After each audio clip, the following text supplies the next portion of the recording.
আরে নান্টু, আরে হারান্দা যে কেমন আছেন? আরে আমি তো ভালোই আছি। তা সকাল সকাল কোথায় গেছিলে? এই বাজার থেকে কিছু কম দামে আলু পটল নিয়ে আসলাম। বাহ, ভালো করেছো নান্টু। তা কয়দিন ধরে তুমি সন্ধ্যাবেলায় তাসের আড্ডায় আসছো না কেন? খুব ব্যস্ত নাকি? হ্যাঁ, তাই একটু বলতে পারেন। আসলে ছেলে বৌমাকে নিয়ে শ্বশুর বাড়ি গেছে তো, তাই একা হাতে সবকিছু করতে করতে আর সময় হয়ে উঠছে না। ও আচ্ছা আচ্ছা, বুঝেছি। সময় পেলে সন্ধ্যাবেলা এক পাক এসো, তোমাকে ছাড়া ঠিক তাসের আড্ডাটা জমে না। আচ্ছা ঠিক আছে, সময় পেলে যাব।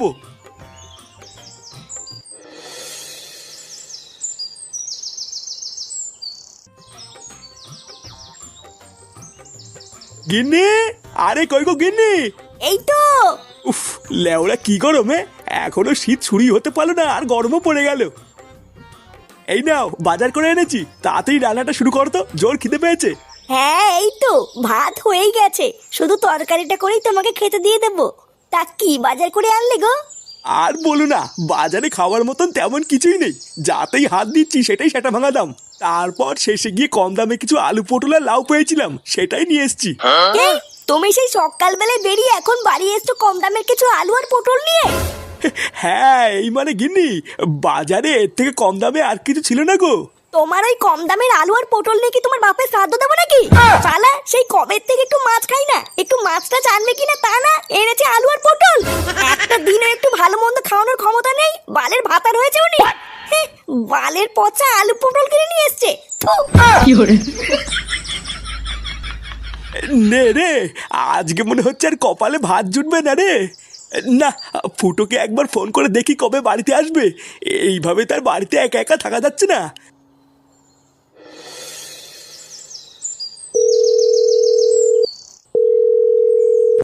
হ্যালো, কে ফুটো? হ্যাঁ, কি হয়েছে? বলছি যে কেমন আছিস বাবা? বৌমা দাদু ভাই সব ভালো আছে তো? হ্যাঁ, সবাই ভালো আছে, শুধু ভুদার বাল আমি ভালো নেই। দাদু কেমন আছো? আরে ধর ভুদা, শট।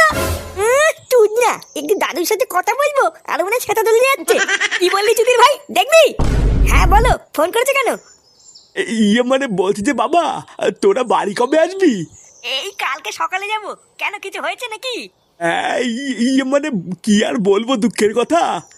এইদিকে এই রাক্ষসী আমাকে দিনরাত জ্বালিয়ে মারছে রে। দুটো খেতে পর্যন্ত দিচ্ছে না, জানিস? কি আর খতম। কি হয়েছে? শালা ঢ্যামড়া ভাতার তুমি রাক্ষসী কাকে বললে? এই না না, তোমাকে কেন বলবো? ফুটা, ফুটা আমাকে বাঁচা। এই গাল মেরেছে। কি হলো, দাদু কথা বললেন না? আর কথা, লেওরা তাতেই মার কাছে গিয়ে যাবেন গুছোতে, আমাদের বাড়ি ফিরতে হবে। কি গো, তোমাকে কখন থেকে ডাকছি না? না এই না না, এখনো যদি ওই রকম করে তাহলে সংসারটা চলবে কি করে? আমি তো তোকে অনেক আগেই বলেছিলাম রে মা, ওইসব বালের সংসার ছেড়ে তুই আমার কাছে চলে আয়। আমার তো এখন লোকের কাছে বলতেও লজ্জা লাগে যে তোকে আমি কোন বাড়িতে বিয়ে দিয়েছি। হ্যাঁ, কি হয়েছে, ডাকছো কেন? এই যে বাপি, ও এসেছে, এবার যা বলার তুমি বলো। না না জামাই, এগুলো আমি কি শুনছি? তুমি নাকি কোনো কাজ বাজ করো না, সারাদিন নাকি টোটো করে ঘুরে বেড়াও। না মানে আসলে কোনো ভালো কাজ পাই না তো, তাই কি যে করবো কিছুই বুঝি না। মানে ভালো কাজ পেলেই করবো। তা তুমি ভালো কাজটা কবে পাবে শুনি? আমি কি আমার মেয়েকে তোমার কাছে বিয়ে দিয়ে ভুল করেছি? আমার তো এখন লোকের কাছে বলতেও লজ্জা লাগে যে আমার জামাই বেকার। জানো বাপি, ও এখন ওর বাবার কাছ থেকে 10 টাকা চেয়ে খায়। আমার তো এখনো এটা ভেবে খুব লজ্জা লাগে যে আমার স্বামী এখনো আমার শ্বশুরের টাকায় চলে। মাগি, অতই যখন লজ্জা লাগে তখন ওই বাড়িতে থাকিস কেন? চলে আসতে পারিস না?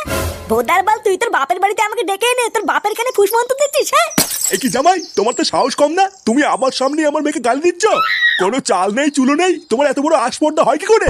এই দেখুন বাড়া, আপনি বেশি মারাবেন না, ঠিক আছে? লেওরা আমার চাল চুলো নেই সবই তো আগের থেকেই জানতেন, তাহলে আপনার এই বালের মেয়েকে আমার ঘরে ঝুলিয়ে দিলেন কেন? জামাই, তুমি যদি আরেকবার বাজে কথা বলো, এই ঘর থেকে কিন্তু ধাক্কা মেরে তোমাকে বের করে দেবো। আরে লেওরা, আপনি কি বের করবেন? কাল সকাল হলে আমি নিজেই চলে যাবো। আর দাঁড়া মাগি, তোর ওই বাড়ির হাড়ির খবর এই বাড়িতে এনে দেবো, তোর ব্যবস্থা করছি। একবার ওই বাড়িতে চ।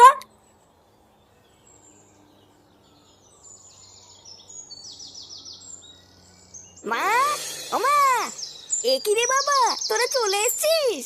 হ্যাঁ চলে এসেছি, ওই বালের বাড়িতে আর কয়দিন ঘুরবো। কে কি রে ওইভাবে বলছিস কেন? কেমন আছো দাদু ভাই? ভালো আছি দিদুন, তুমি কেমন আছো?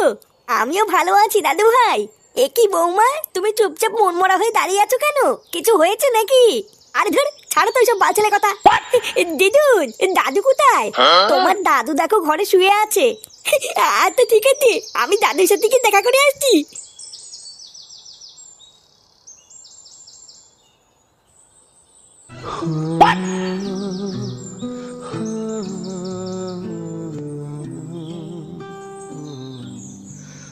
এই দাদু, কেন? এই মেলেছে। দাদু তোমার কি হয়েছে? ও দাদু ভাই, তোমরা চলে এসছো? হ্যাঁ, এই চলে তো এসেছি, কিন্তু তোমার মাথায় কি হয়েছে? ও কিছু না দাদু ভাই, কালকে কলপারে পড়ে গেছিলাম তো, তাই মাথায় একটু লেগেছে। এই গাল মেলেছে, তোমার নিচে কোথাও লাগেনি তো? না না দাদু ভাই, নিচে কোথাও লাগেনি, যা লেগেছে ওপরে লেগেছে। তুমি ভালো আছো তো? কখন আসলে? এই তো কেমনই আসলাম। এ ফাটা, তুই এখন এখান থেকে যা, দাদুর সাথে আমার কথা আছে। নে, একটু দাদুর সাথে কথা বলছি, আরে তুই না চলে এসছে।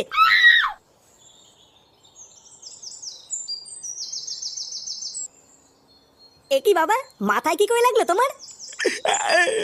আর বলিস না বাবা, কালকে তোর মা আমাকে রামপাট খেলিয়েছে। তোরা তো বাড়ি ছিলিস না, তোরা জানিস না আমি কি করে বেঁচে আছি।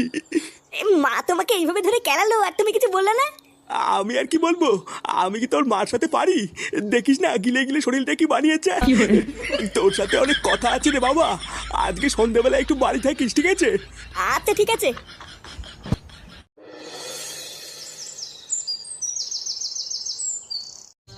এইসব তুই কি বলছিস রে ফুটো? তোর মা তোর বাপকে কেলিয়ে চোখ মুখ কানা করে দিয়েছে? হ্যাঁ ভোদার বাল, তা নাই তো কি, আমি কি তোদের সাথে মজা করছি নাকি? লেওরা দুটো দিনের জন্য শুধু একটু শ্বশুর বাড়ি গেছি, আর তোরা একটু আমার বাড়ি থেকে খবর আনিসনি, বুঝলা বলটুদা? ওই জন্য আমি কালকে ফুটোর বাড়ির পাশ দিয়ে যাওয়ার সময় ঝামেলার আওয়াজ পাচ্ছিলাম, বুঝলা? আওয়াজ শুনে তো মনে হচ্ছিল ধূপধাপ কে যেন কাকে কেলাচ্ছে। আমি তো আর ভাবলাম কি না কি, ওই জন্য যাইনি। তা হঠাৎ তোর মা তোর বাপকে ধরে কেলালো কেন? তোর বাপকে কিছু করেছে নাকি? তা আমি কি করে বলবো, আমাকে তো এইসব কিছুই বলেনি। বাবা শুধু আমাকে বললো সন্ধ্যাবেলা একটু বাড়ি থাকতে, কি যেন একটা বলবে। আমার মনে হচ্ছে তোর বাবা আজকে থেকে সবকিছু খুলে বলবে রে, এ কি করে চোদনটা খেয়েছিল। তুই এক কাজ কর বুঝলি, আজকে সন্ধ্যাবেলায় তুই বাড়িতেই থাক, তারপর কাকু কি বলে সেটা শোন, শুনে আমাদেরকে কাল সকালে জানা। হ্যাঁ, আমিও ওটাই ভাবছি।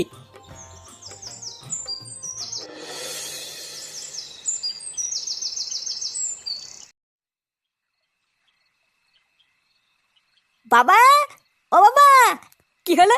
বাড়ায় আমাকে বললো যে সন্ধ্যাবেলায় বাড়ি থাকতে। না, একবার ঘরে গিয়ে দেখি গিয়ে ঘরে আছে কিনা।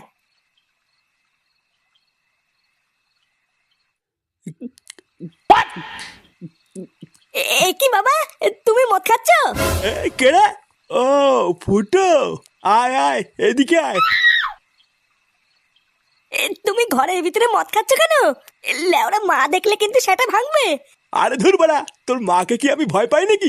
লেওরা এটা আমার বাড়ি, আমার বাড়িতে আমি মদ খাবো না পুঙা মারবো সেটা আমি বুঝবো। শোন, আমি তোকে যে কথাটা বলবো বলে ডেকেছিলাম। হ্যাঁ, কি কথা? ওটা শুনবো বলেই তো এসছি। বাড়া আমি অনেক ভেবে দেখলাম বুঝলি, এইভাবে আর বাঁচা যায় না, তাই আমি ঠিক করে নিয়েছি আজ রাতেই লেওরা তোর মাকে আমি ডিভোর্স দেবো। এই মেরেছে, এইসব তুমি কি বলছো? হ্যাঁ যা বলছি ঠিকই বলছি। শালা গারমানি মাগি নিজেকে কি মনে করে? হ্যাঁ বাড়া আমার খেয়ে গতর ফুলিয়ে আমাকেই মারে, ওর এত বড় সাহস। আর ভোদার বল এর একটা হেস্ত নেস্ত করেই ছাড়বো। কি রে, কি ভাবছিস? একদম চিন্তা করবি না বুঝলি, ওই মাগিটাকে ডিভোর্স দিয়ে আমরা বাপ বেটা মিলে রোজ এনজয় করবো। এনে ধর, এটা খা। এমা, কি যে বলো না, আমি কি এসব খাই নাকি? হ্যাঁ, খায় না, লেওরা নাটক না মারিয়ে তোমার দাম মেরে দে। মানে কি যে বলি, সত্যি সত্যি তুমি আমাকে দিচ্ছ? হ্যাঁ হ্যাঁ হ্যাঁ, খেয়ে নে খেয়ে নে। আরে চোদন, এ তো দেখছি মেঘ না চাইতেই জল। হ্যাঁ ফুটা খতম। এ কি, মা তুমি? ও, তার মানে আজকাল ঘরের ভিতরে লুকিয়ে লুকিয়ে এইসবও হয়? হ্যাঁ দেখো না গিন্নি, বারবার ওকে আমি বললাম আমি এইসব খাই না, তাও আমাকে জোর করে খাওয়াচ্ছে। এইসব তুমি কি বলছো বাবা? আমি তোমাকে কখন খাওয়ালাম? তুমি তো আমাকে। চুপ, একদম চুপ। কি আমি কি? হ্যাঁ এখন যেই দেখেছিস তোর মা দেখে ফেলেছে আর অমনি আমার ঘরে দোষ চাপাতিস, তাই না? তোর মা যেসব কাজ পছন্দ করে না ওইসব আমি একদমই করি না, আর তুই কিনা আমাকে জোর করে খাওয়াবি? গিন্নি তুমি চিন্তা করো না, আমি ওইসব একদমই খাইনি। তুই আজকাল এতবার বেড়ে গেছিস যে মদের বোতল নিয়ে এসে বাবাকে খাওয়াচ্ছিস। এই মেরেছে। মা, আমি যে তোমাকে কি করে বলি, লেওরা আমি ফেসে গেছি। কি হয়েছে, তুই দোষ করে আবার দোষ ঢাকছিস? তোর এত বড় সাহস! আজকে তোর একদিন কি আমার একদিন, শালা শয়তান।